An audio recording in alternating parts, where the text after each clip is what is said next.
My name is John Mullany.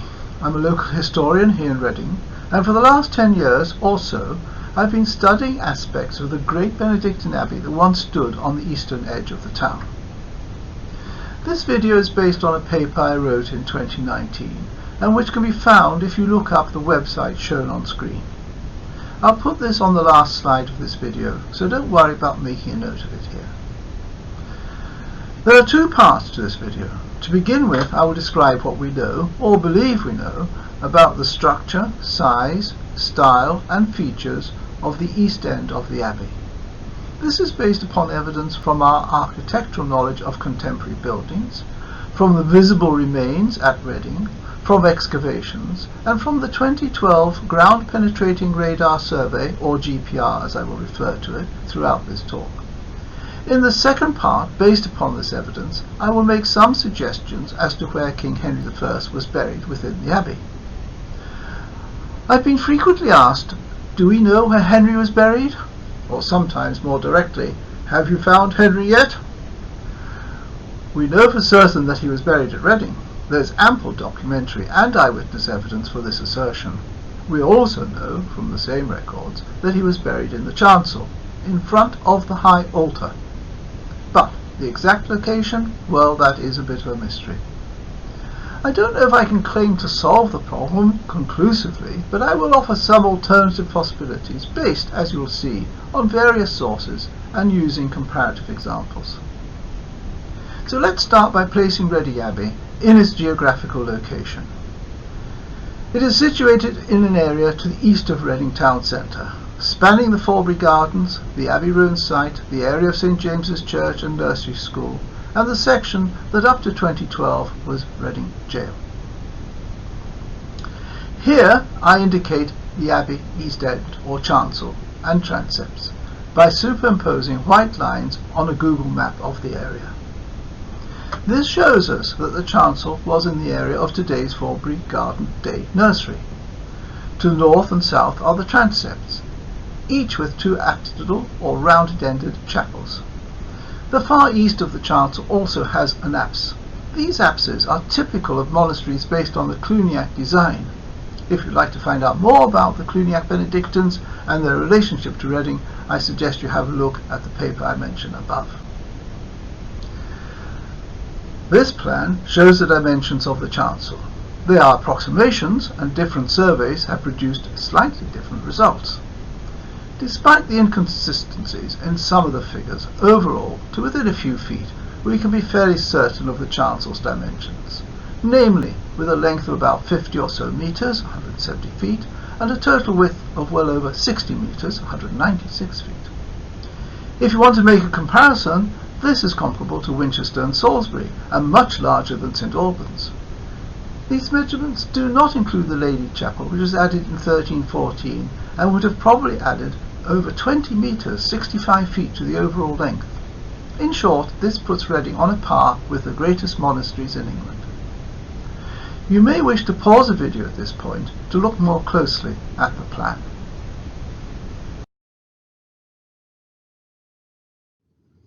Henry I began building Reading Monastery in 1121. The surviving ruins are indicative of typical, robust, rounded Romanesque architecture. This is substantiated by the surviving voussoirs, or arch-bearing stones, such as this example which I found in the ruins of the north transept.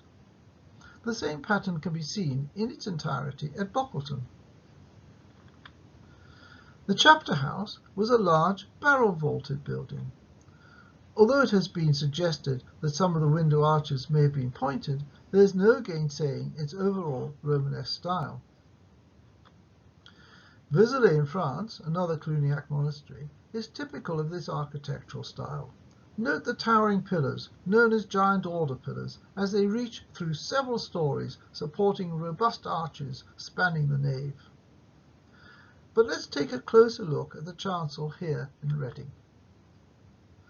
I'll start with the sanctuary, a word that means the sacred or holy area. It was here that the most important feature was the high altar. Raised up above the rest of the chancel, probably by 3 steps, this was the focal point of the day's liturgy, the daily conventual Mass. The importance of its location will become apparent when I talk about the tomb of Henry I. Moving away from the altar and down the steps, there would have been a large open area allowing space for liturgical action, such as the beginning or end of processions. This part of the chancel is often referred to as the presbytery, a word that comes from the Greek for priest or elder, therefore the priest's area. I should say at this point that sometimes this whole part of the church, including the sanctuary, was given this name. To distinguish it from other parts of the chancel, I will in this talk be referring to this area only as the presbytery. It was here that the priest's chairs, or sedilia, would be placed to the south, that is, to the right of the altar. In many cases, as at Dorchester, the sedilia became more formalized, set into the wall, and with 3 seats for the celebrant at Mass and his 2 assistants, a deacon and subdeacon. The presbytery was raised, usually by just a single step from the rest of the chancel. Note, by the way, that the steps for both the sanctuary and the presbytery are odd-numbered and have various symbolic meanings, which you may wish to look up. This photograph is from the presbytery at Winchester, looking west towards the next section of the chancel, that is, the choir. This was the centre of the monks' life. It was here they spent much of the day, and even some of the night, chanting the psalms of the divine office and listening to readings from Scripture. They called it God's work, the Opus Dei in Latin. From an early age, a monk would have studied the Bible, especially the Psalms, and the different tones of singing or chanting. According to that great historian of the Abbey, Dr. Hurry, Reading Abbey was built to accommodate 200 monks. He based this on the account given by Orderic Vitalis, a Benedictine monk and one of the major 12th century chroniclers of Henry's reign. It is unlikely that this figure was often, if ever, attained. In 1305 there were only 65 brothers, although by 1377 there were 100. Whatever the number, the choir area at Reading is certainly large. It is not possible to be sure as the exact demarcation point between the presbytery, number 3, and the choir, numbers 4 and 5. I am drawing your attention to this here. Its importance will become apparent when I come to consider the exact location of Henry's tomb. The choir itself may have been divided into segments. There were usually 2 of these, with an access point to the back stalls about halfway along. This also served to provide a wider space in the aisle between the 2 rows of stalls where the great lectern could be placed, in the centre of the choir. The stalls were normally in 3 tiers. Those to the rear were allocated to more senior members of the community. From an early period, these most probably had individual stalls. As the centuries passed, the stalls became ever more elaborate, with canopies and highly decorated carvings. The front row was often a simple bench and was used by the most junior members of the monastic community, such as novices and trainee choristers. The Cluniac customaries or regulations specifically mention this sort of seating and warn against intimate contact between the monks, even to the extent of not allowing their habits to touch. The great lectern, possibly double-sided, would have stood either in the choir or in the presbytery. The cantos would have led the choir. Each week the leader all passed from one side of the choir to the next. The hebdomadarius, or weekly cantor, would have sung the complicated initial verses of the psalms and the canticles. I'll be ending part 1 of this talk with an example of this technique. It is necessary to keep in mind that we're looking at a period spanning 400 years, during which there were many changes and developments in the arts, music and architecture. Not least amongst the latter at Reading was the addition of the Lady Chapel in 1314. This would have had a major impact on the liturgy and the daily routine of the abbey. Most, but not all, of the community would have been choir monks. In the Cluniac Customaries, we read that those monks who could not sing were to be involved fully in other aspects of the ceremonial, as candle-bearers and thorifers, that is, those who carried the thurible or censer, and other liturgical offices. Even though not active singers of the more complicated pieces of music, they would most likely have had places in the choir, singing or chanting the simpler parts. There are just 3 more features I would like to draw your attention to. The first is the existence of a screen at the entrance to the choir. Until a couple of years ago, we could only speculate that there should be such a barrier between the main body of the church and the chancel. We were fairly certain that one would have existed, but 2 pieces of evidence came to light which appeared to confirm this aspect of the abbey's architecture. The first was a result of the ground-penetrating radar survey. This showed a structure consistent with footings for a substantial screen. There are 2 types of screen. The first, the rood screen, depicts the crucified Christ with his mother on one side and St. John on the other. This has 2 doors on either side of an altar in the middle. In large churches and abbeys, this was the people's altar and was situated at the east end of the nave. The other type of screen, the pulpitum, has 1 doorway at its centre, leading into the chancel. This allowed the monks to process from the church into the choir. As can be seen from the GPR, if these soundings are from the abbey, they have a gap in the middle which would be consistent with the required footings. The second piece of evidence is one that has been under our eyes for many years. It is from a document known as the Miracles of the Hand of St. James. Written towards the end of the 12th century, it is a catalogue of miracles attributed to St. James and to the relic of the hand of St. James, brought back to England by Matilda, Henry I's daughter, after the death of her husband, the Holy Roman Emperor Heinrich or Henry V. In Kemp's translation of Miracle 18, we read that the Lord Gilbert, Bishop of London, went up onto the screen, and, as he transferred the hand of the most holy apostle from the old reliquary to the new one, he blessed the people with it.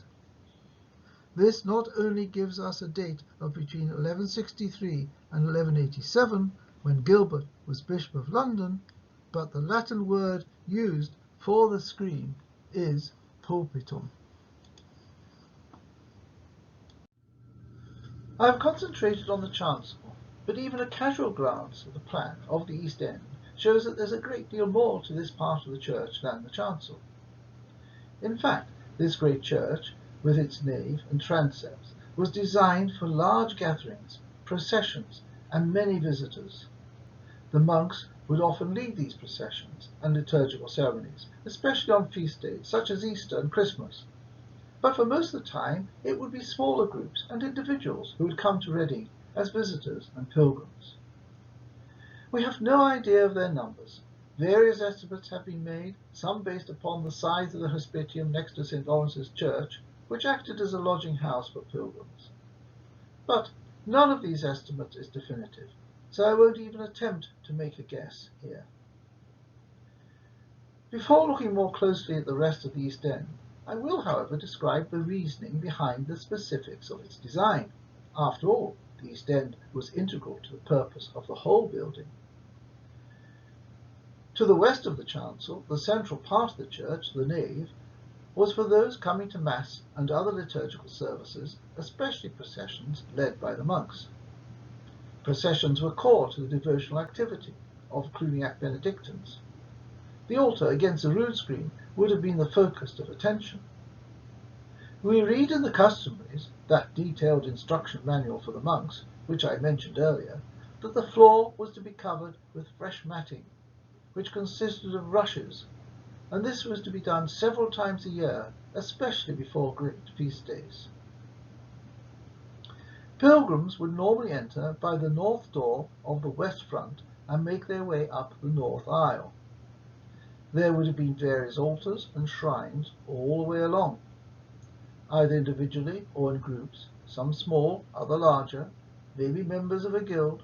They would make their way up to the north transept, chanting or speaking their prayers, carrying candles and other devotional objects, such as small statues. As they moved along, they would have heard the singing of the monks in the chancel. The air would have been rich with the perfume of incense and beeswax candles. Many pilgrims would bring their own candles to place before various shrines. When they entered the north crossing or transept, they would have been confronted with two large chapels with deep apses. Part of one of these still stands. We don't know which saints were venerated here, but as the church was dedicated to the Virgin Mary and St. John, it would be reasonable to assume there would have been shrines to these two figures in prominent parts of the church. Using the ambulatory, a word that just means walkway, the pilgrims would then have made their way round behind the chancel, feeling ever closer to the monks and the Opus Dei, the work of God. There are three pieces of archaeology which tell us something of the far east end of the abbey. The first is Sir Henry Engafield's survey of 1779. This gives us a good idea of what remained before the arrival of the 19th century buildings, such as the jail, St. James's Church, and the houses at Abbott's Walk, which now cover much of the abbey site. Small-scale excavations took place in the 19th and early 20th century, but it wasn't until the 1960s and 70s that the next significant excavation was made by Dr. Slade of the University of Reading. His dig went down about 2 meters and uncovered footings which corresponded to where the end of the apse would have been.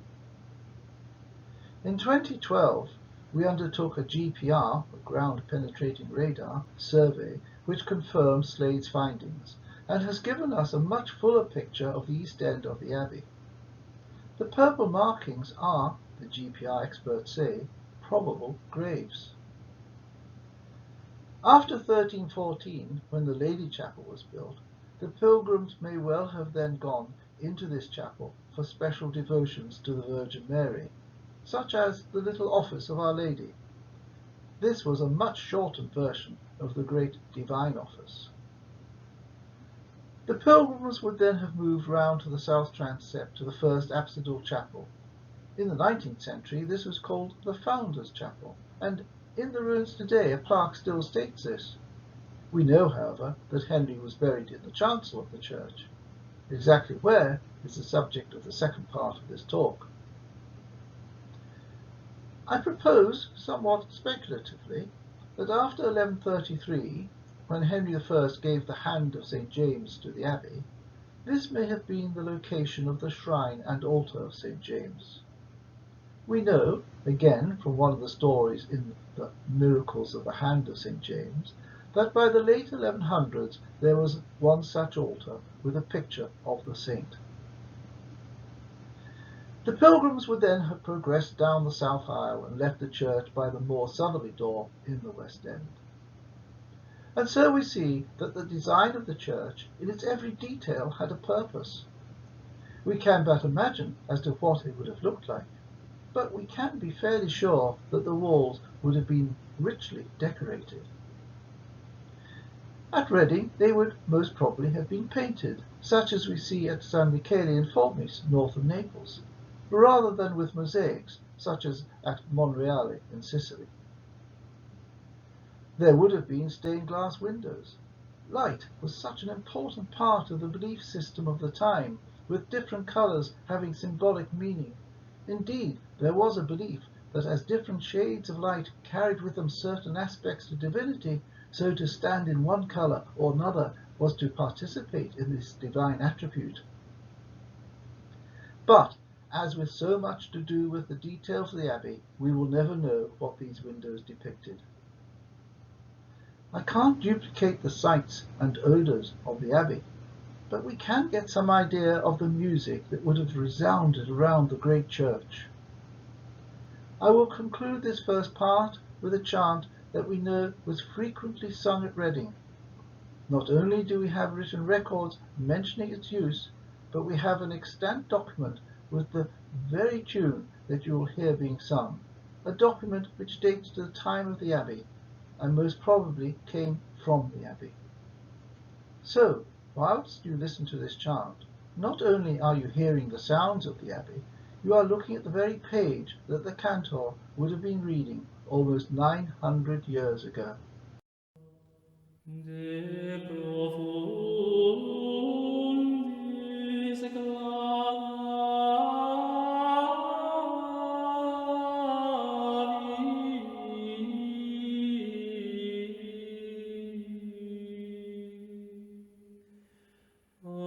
ad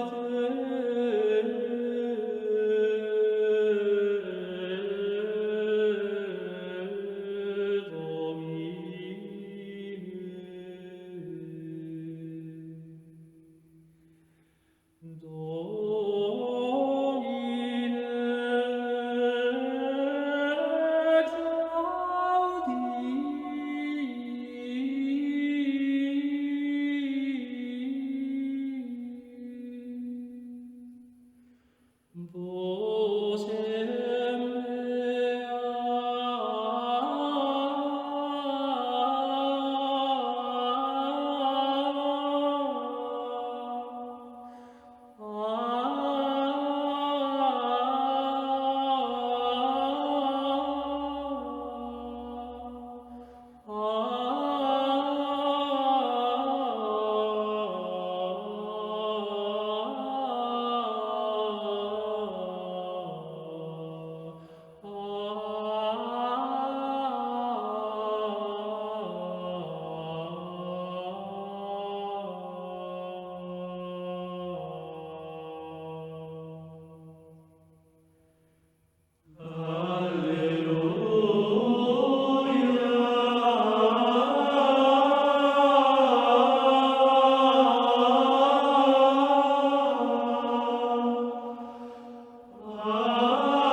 From the first part of this presentation, you should now be familiar with the layout of Reading's Great Abbey and specifically its chancel.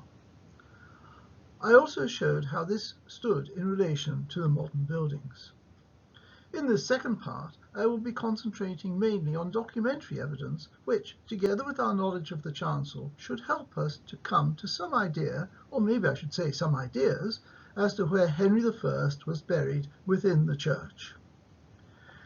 I will be referring to 6 documents spanning the whole period of the monastery's existence.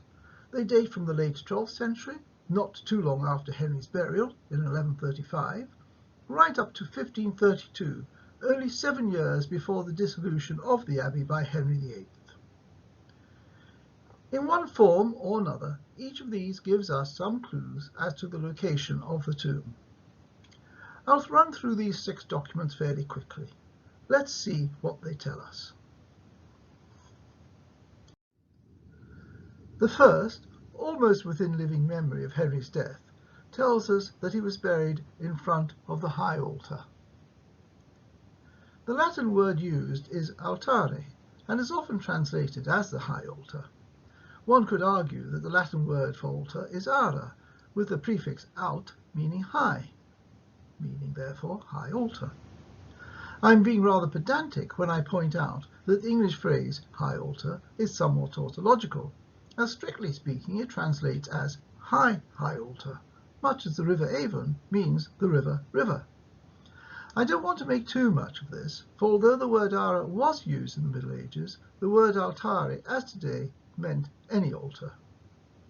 Sometimes, though not always, the customaries clarify which altar is being referred to by adding a word such as principale, main, for the high altar. The second source is most interesting as it states very specifically that the tomb is in the centre of the presbytery in front of the altar. This may in fact appear to be so definitive that it immediately solved the problem as to the tomb's exact location. However, as I mentioned in part 1, the word presbytery, though normally referencing the open space in front of the altar, can be taken to mean the whole of the priest's area, including the altar and even the choir. As we shall see, this document also conflicts with another, equally apparently specific, but contradictory evidence. So we do need to keep an open mind and look for other clues.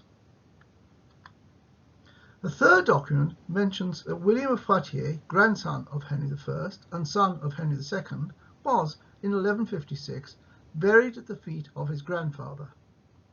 Henry I would have been buried facing east, and his effigy would have reflected this. In other words, his head would have been furthermost from the altar, looking towards it. William was therefore buried between Henry I and the altar. The next document does not help very much in identifying the exact location of the tomb. We read that Richard II had insisted that the tomb, with its effigy, should be properly repaired.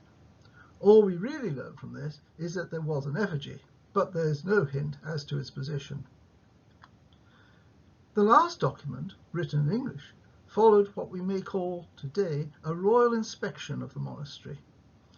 It was held just a few years before its dissolution, and we read that the tomb was in the midst of the high choir. So, along with the account mentioned above, that the tomb lay in the presbytery, these are the two clearest descriptions for the location of Henry's tomb. But are they complementary or contradictory? There's one more, much longer document which helps us picture the chancel area. It is this that I will look at next. This is from a bundle of documents that are referred to as the Reading Abbey records and were published by Professor Kemp in 2019. One particular document, dating to the 13th century, refers to the ceremonial on the 1st of every month, and most especially on the 1st of December each year, when the monks of Reading Abbey commemorated the death of their founder, Henry I, and prayed, as the foundation charter instructed, for the salvation of his soul. It tells us that the liturgy was to be performed in the most solemn way, that the church was to be lavishly decorated, that the services were to be accompanied by the clergy in what we have to assume to be the best copes. Bells were to be rung both inside and outside the church, and generous portions of special food were to be provided to both the monks and the poor of the town. It is not a full rubric or liturgical text, but rather it consists of specific instructions which read more as clarifications to the full ritual, which would appear to follow closely that laid down in the Cluniac Customaries. At times it is written in what best can be described as note form. The manuscript also gives what we might call stage directions. As such, we read about the roles of certain participants, their number, and where they should stand or sit. Consequently, we get something of a description of the chancel and how it was used. The tomb was at the centre of this ceremonial. It is mentioned frequently, and so we are given further information from which we may be able to work out its location. For instance, we read, "The Lord Abbot will cense the high altar and the king's tomb, and then the censors, after the censing the altar and the tomb, shall proceed to cense the Lord Abbot." If we needed any further confirmation that Henry's tomb was in the chancel, this must surely provide unequivocal proof. But we read even more detailed evidence when the instructions go on to say, "Immediately after sext, a peal of bells is rung, and after the peal of bells, the abbot is to proceed to his seat by the tomb upon the pavement to the south side." At this point, it is useful to look at the original Latin. In any translation, there is always a danger of changing the original meaning. The key words in translation are "to his seat, by the tomb, upon the pavement, to the south side." In Latin, the relevant text reads, "Ingrediator abbas, ad sedile suum, juxta tumbam, super pavimentum, ex parte Australi." The key word is juxta. Although this word can mean by, as in Kemp's translation, or near, its normal meaning is near to, in the sense of close proximity. The other important piece of evidence is that the text refers to the abbot's place in choir to the south side. Indeed, the usual place in choir for the abbot's seat was immediately on entering the choir through the pulpitum to the south or right-hand side. His seat or stall usually had a canopy over it, and unlike the other choir stalls, it meant that the abbot was facing the altar, with a view of the whole chancel. We also encounter the word pavimentum. The normal meaning of this word is just floor, but could it be referring to the expanse of floor which may hint at the presbytery? I prefer to take this with the word super, translated here as on, but which literally means above. I believe this means that the grave is not just marked by an inlaid slab, but that there is a raised tomb chest, possibly with an effigy, raised above floor level. The tomb is mentioned again when describing the offertory at Mass. This was the start of the most solemn part of the ceremonial. All are to do the offertory chant. The verse of the offertory, Redemptor, shall be sung by 4 between the tomb and the altar. Although this liturgical action may have taken place at the top of the altar steps, it is much more likely to have been in the more spacious presbytery area. As the text states, these cantos are positioned between the altar and the tomb. They would have been accompanied by thorifers and acolytes, plus their attendants. In other words, quite a number of persons, dressed in lavish robes or vestments, would have surrounded them. They would have required a considerable space, which would suggest that the tomb was some distance to the west of the altar. I suggest that an analysis of the evidence in all these documents presents us with 4 possible sites for the tomb. Admittedly, each one is subject to some variation. I will now look at each of these. See what you think. Theory 1. This is that Henry was buried by, near, or next to, remember juxta in Latin, the abbot's choir stall at the west end of the choir. There is no doubt as to an abbot's usual place in choir.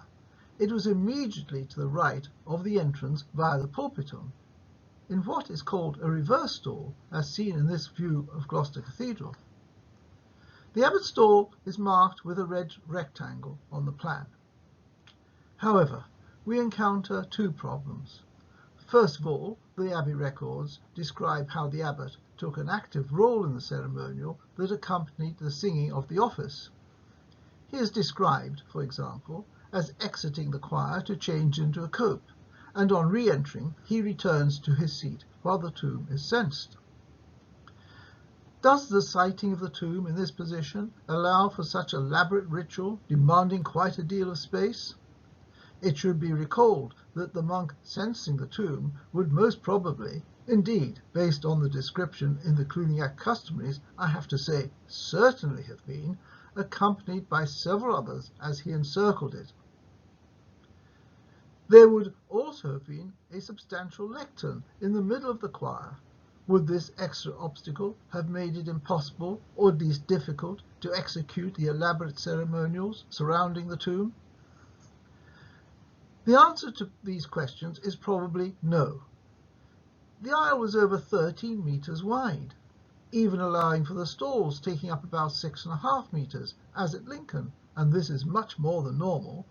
This would leave more than 6 metres around the tomb. The tomb itself would have taken up about 1 metre width, giving over 2.5 metres each side, between the tomb and the front row of the stalls. In addition, it is possible that the front row may have been removed at this point, or that there was a gap in the row of stalls, allowing more space around the tomb. Another problem stems from the text itself. This reads, Ingrediatur abbas, ad sedile suum, juxta tumbam, super pavimentum. In other words, the abbot's seat, we read, was not just next to the tomb, but this latter was on the pavement. This may have been to emphasize that the burial place was marked by a chest above, note the word super in Latin, not just on the floor. In this case, the author was referencing the floor in general, rather than the area which we usually associate with the word pavimentum, namely the presbytery. Theory 2. The second theory is that the tomb was in the centre of the choir, where there was a break between the upper and lower stalls. This would possibly assume that the abbot's stall was in this position. That this may have occurred sometimes is indicated by the existence of elaborate main canopied seats or thrones in this position in some churches. Apart from this location being rare, one major problem is that it would make the ceremonial requirements very difficult to fulfill. Another problem is that at Reading we learn that the tomb was next to the abbot's seat. If this was at this central position, then the tomb would have had to be aligned with the gap in the stalls. Could this be described as being next to the abbot's seat? Is this a reasonable place for it to be sited? It also raises the problem of where the great lectern would have stood. The space between the stalls, apart from allowing access to the back rows, also gave room around the lectern for the ceremonial associated with the readings. Nevertheless, it is a possibility. The great lectern may have been placed elsewhere, such as in the presbytery, or there may have been 2 breaks in the row stalls, one for the lectern and another for the tomb. Theory 3. If this theory is correct, then Henry's tomb would have been approximately in the same position in the chancel at Reading as that of King William II, William Rufus, at Winchester, or King John at Worcester. In this scenario, we overcome the problem of the space required for the ceremonial described in several customaries, as well as in the Abbey records. It would also allow for the abbot's place in choir to be described as super pavimentum, and arguably that the tomb was near or next to the abbot's stall. Theory 4. This theory would presuppose that the reference to the abbot's sedile in the Abbey records is alluding to his place as the officiating priest at Mass. The word sedile is in the singular and can mean seat, bench, or even stool.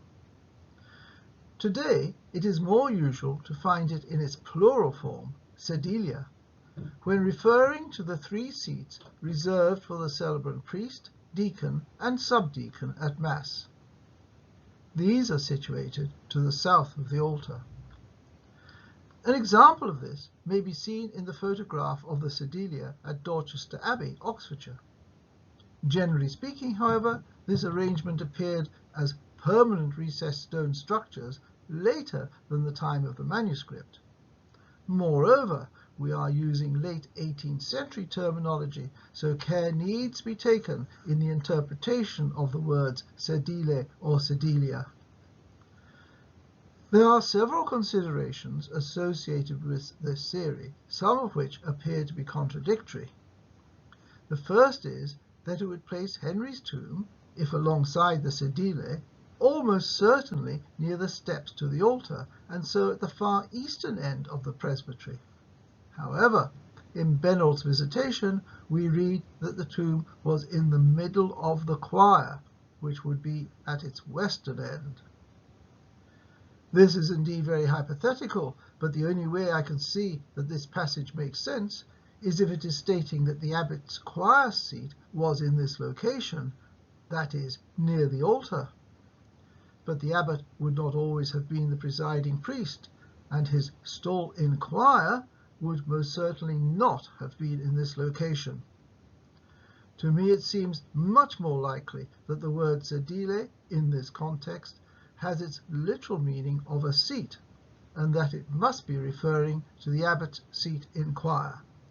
And so we return to one of the earlier theories. To conclude, what do we know for certain? We know that Henry was buried somewhere in the chancel, that it was in a central position, in front of the high altar. We know that it was near to, in fact the Latin indicates next to, the abbot's place in choir.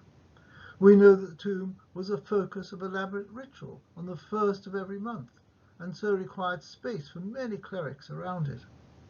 We know that at least one prestigious person, an heir to the throne, was buried between Henry and the altar, and by the way another was buried alongside him. We know that there was a significant effigy over the tomb. I do have my preferred option, but I am leaving it to you to come to your own conclusion. I will finish by placing the outline of the chancel over the map of the area today, but this time you will see marked with the abbot's place in choir and possible locations for Henry's tomb. Please note that I do not call this his final resting place. The whole area has been dug over and developed to such an extent that to me it seems very unlikely that his grave remains intact. But, by the way, the GPR did show signs of graves in the sanctuary. These are the purple markings on the GPR plan clustered around the high altar. If these are graves, whose are they?